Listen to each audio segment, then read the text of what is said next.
Hey there, it's Dr. James. I do hope this message finds you and your loved ones peaceful, safe, and well.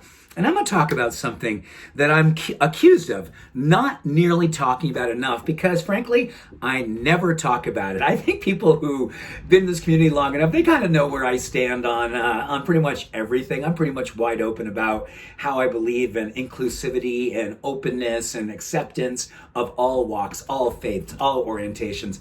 That's my jam. That's my life.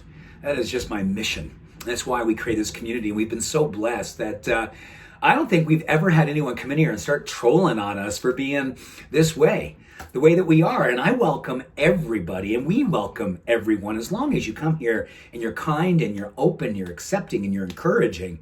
That is all this community has ever been about, and I hope and I pray it continues to be about that. So I'm going to speak very briefly about politics, not overtly, but just a kind of a little twist on something that gets a lot of play more and more, and I think it's going to get a lot more over these next few months. So I'm calling today, Make Ourselves Great Again, or MOGA. you get the picture. And this is all about what it is that we can be doing for the rest of our lives, definitely for the next few months, because we're going to need more light, more love, more compassion, more acceptance to navigate this very challenging time that we're in presently. And I think as we evolve into the summer and politics get more and more hot, oh my goodness, this is an opportunity for us to reclaim what it is that we want our policy to be. And that is the first opportunity. Reclaim your policy. I think when we live inside out versus outside in, we get a chance to really address what is most meaningful for us, what makes us come alive.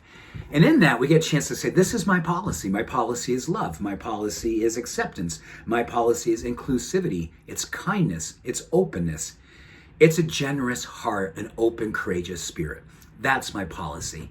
So what can we do openly, flagrantly, unapologetically to reclaim that policy and not let it get diluted by trying to figure out how do we do it in this experience, but just own it from the inside out and allow it to be, number two, the way that we outshine the darkness. You know, it's interesting, right? Because oftentimes the outer weather will definitely define our inner atmosphere. And when we have something called an external locus of control, which is definitely directed towards and connected to mental health challenges, depression, anxiety, anger, inflammation. So we have to understand how it is that we can be living inside out versus outside in. And the big part of that is really just understanding that the inner work that we do every single morning is like the pregame before we go out in the world. It helps us get more gritty. It helps us become more faith-filled. It helps us to own our light. And when we own our light unapologetically, it's not an ego thing, it's a spiritual thing. And when it's a spiritual thing, it's a hopeful thing. And when it's a hopeful thing, it's a contagious thing. Let your mission, let the way you stand, let the way that you speak, let the way that you can make eye contact, let the way that you navigate each and every moment of your life be your demonstration of your policy. Number three, this is all about going forth with your integrity and expressing it all with high character. High character. They say that character is all about chiseling away. That's what the etymology is. It's chiseling away all the untruths. It's chiseling away all the things that are not who you are. I think as we navigate through life, we sometimes start to emulate things that are going on around us. We start to take on things that don't belong to us.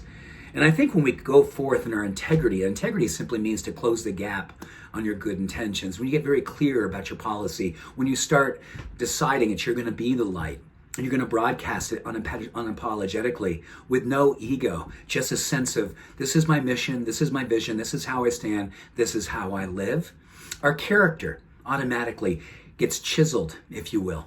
We start moving away from all the things and dropping all the things that no longer serve us, because they don't serve common humanity. Common humanity doesn't need to be told what to do. It needs to see a demonstration and expression what's possible to do. And what we know through research is the mind and the body and the heart literally connect most importantly with what makes us come alive. What makes us come alive when we see someone living a great version of themselves. A beautiful, unapologetic, compassionate, loving, kind version of themselves. No matter where you are, left, right, conservative, liberal, that's what makes us come together. It's a beautiful thing. Science tells us, but more importantly, spirit knows it in us and as us. So let's choose to make ourselves great again. Let's live with our hearts out loud. Much love and every blessing. Have a beautiful day. Bye for now.